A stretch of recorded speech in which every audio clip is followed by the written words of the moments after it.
కంటి అద్దాల నుండి శాశ్వత విముక్తి పొందండి. లాసిక్ సర్జరీ 14,000 మాత్రమే. వివరాలకు సంప్రదించండి. కేవలం 8 రోజుల మిషన్ కోసం అంతరిక్షంలోకి వెళ్లిన సునీతా విలియమ్స్ కు 9 నెలల తర్వాత భూమికి తిరిగి వచ్చే అవకాశం లభించింది. అయితే ఇప్పుడు అంతరిక్షంలో ఇన్ని రోజులు ఎలా ఉన్నారు, వాళ్ళు ఎలాంటి ఆహారం తీసుకున్నారు, ఎలాంటి డైట్ పాటించారు, వారు అక్కడే ఆహారాన్ని వండుకుంటారా లేదా భూమి నుంచి అంతరిక్షానికి పంపుతారా అన్న అనుమానాలు అందరికీ మొదలయ్యాయి. వీటన్నిటికీ సమాధానం కావాలంటే ఈ వీడియోను చూసేయాల్సిందే.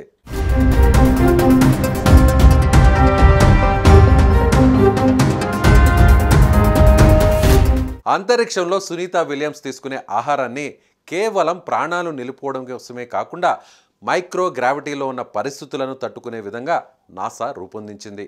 ఎక్కువ కాలం మైక్రో గ్రావిటీ ఉండడం అనేది అనేక సవాళ్లతో కూడుకున్న అంశం కాబట్టి వాటిని దృష్టిలో పెట్టుకునే ఆమె డైట్ పైన నాసా ప్రత్యేక శ్రద్ధ వహించింది. ముఖ్యంగా అంతరిక్షంలో ఆరోగ్యాన్ని కాపాడుకోవడం అంటే అంత ఈజీ కాదు. అన్ని రకాల పోషకాలు సరైన స్థాయిలో అందేలా చూసుకోవాలి. అందుకు అనుగుణంగా ఉండేలా సునీత డైట్ ఉండేలా నాసాకు చెందిన డైటీషియన్లు జాగ్రత్త వహించారు. ముఖ్యంగా పలు అంశాలపై ఎక్కువ ఫోకస్ చేశారు.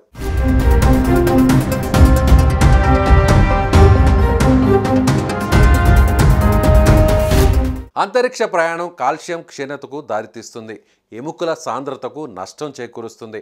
అందువల్ల సునీతా విలియమ్స్ తీసుకునే ఆహారంలో రిచ్ కాల్షియమ్స్ ఉండేలా చూసుకున్నారు. అలాగే విటమిన్ డి, ఫాస్ఫరస్ లాంటివి కూడా సమృద్ధిగా ఉండేలా డిజైన్ చేసుకున్నారు.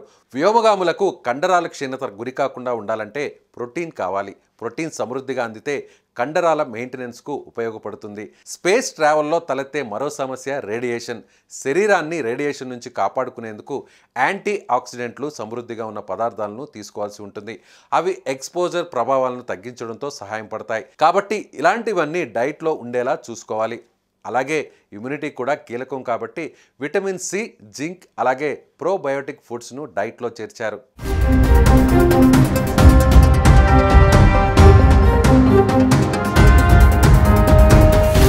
అంతరిక్షంలో నచ్చిన భోజనం వెరైటీలు చేయడం కుదరవు. అయినా 200కు పైగా ప్రీ అప్రూవ్డ్ ఫుడ్స్ను వ్యోమగాముల కోసం నాసా ఏర్పాటు చేసింది.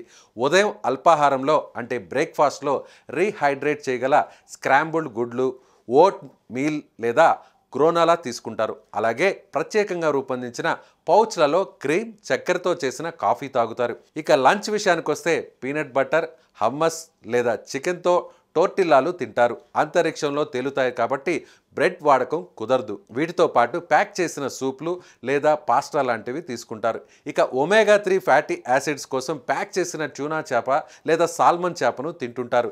డిన్నర్లోకి అన్నంతో పాటు కూరగాయలు లేదా చికెన్ను వినియోగిస్తారు. హాట్ సాస్ వంటి స్పైసీ సాసులు కూడా తీసుకుంటారు. ఇవిగాక శక్తిని పెంచడానికి నట్స్, ట్రైల్ మిక్స్, ప్రోటీన్ బార్లు, డార్క్ చాక్లెట్లు వంటివి స్నాక్స్ ఉంటాయి. దాంతోపాటు ఎముకలు, కండరాల బలం కోసం కాల్షియం, విటమిన్ డి, ఐరన్ సప్లిమెంట్లు వాడుతారు. డీహైడ్రేషన్ కాకుండా ఎలక్ట్రోలైట్లు సేవిస్తారు.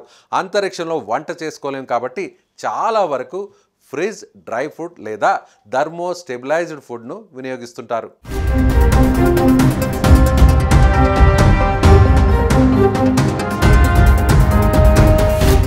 సుమన్ టీవీలో మీ పర్సనల్ అండ్ బిజినెస్ ప్రమోషన్స్ కోసం కింది నెంబర్కి కాంటాక్ట్ చేయండి.